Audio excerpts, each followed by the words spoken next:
Hey there, my name is Shawn Vales and I'm a fine artist and painter trained in the Boston School tradition of American Impressionism.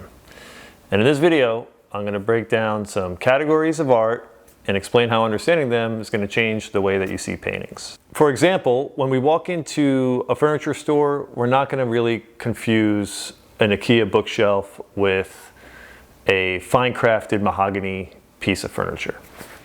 And we're not going to ever confuse a pop song with a Beethoven symphony. Intuitively, we understand that these things have their own categories, even though they're both technically music or furniture, what have you. But with visual art, there's really no framework for making these distinctions. Everything, if it's pencil, paint, clay, it's all kind of lumped in as art and as if it kind of serves the same purpose.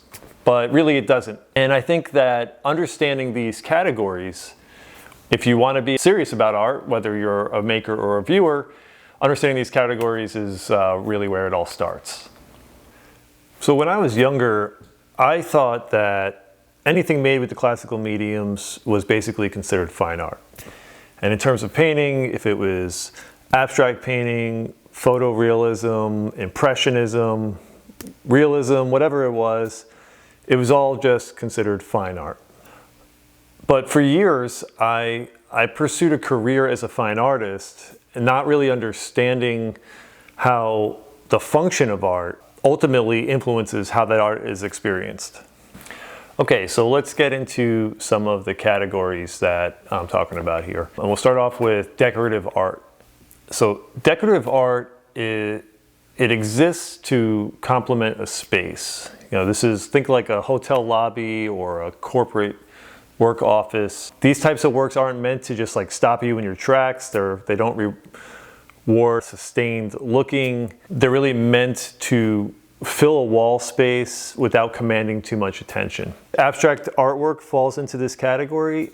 With abstract work, it typically relies heavily on one or two elements like shape, color, texture, pattern. And because it's only relying on one or two of them, the technical barrier for entry is pretty low. I wouldn't say this makes the artwork worthless or anything. It's just serving a different purpose. And that purpose is for it to be environmental more than it is experiential, let's say, for lack of a better way of putting it. I guess what I mean to say is it's kind of like the visual equivalent of background music. All right, so the next category is commercial art. And commercial art is art that's made to appeal broadly and to sell it at volume. So think of mass-produced prints and other works that are designed for easy reproduction and wide accessibility. So the priority ultimately is the market and marketability. And that would make this kind of like the pop music of the visual world. It can be well executed, it can be enjoyable, but ultimately it's the market that's going to be driving the force here, not the craft. Okay, so next we have conceptual or social commentary art. And with this category, the art really becomes a vehicle to deliver an idea, a political statement, or a social critique. What matters most here is that the artwork delivers the message, not so much whether the work itself rewards close visual attention. So really, if you were to actually remove that message from the artwork, there might not be much left to look at. And of course, there's the shock spectacle category. This work aims at getting attention through provocation. So the goal here is to get a reaction, and the reaction is the point. I think this work typically relies on the grotesque, controversial subject matter or boundary-pushing content, and that's what it uses to generate a conversation. The skill required can vary, but typically the intention is disruption over beauty. And lastly, we have fine art. And this is high craft in service of beauty, truth, and the visual experience.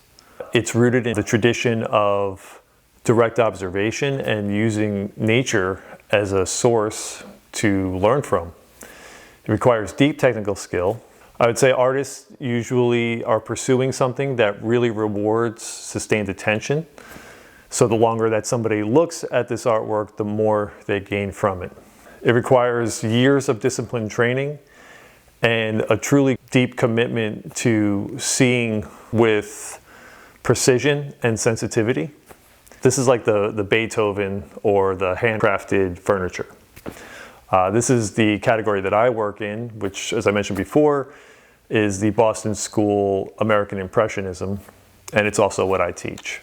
So once I developed an understanding of these categories and what category I was working in, I was able to attune my professional practice with my goals. It helped me gain a lot of clarity about what to study, who to learn from, and what standards I hold myself to.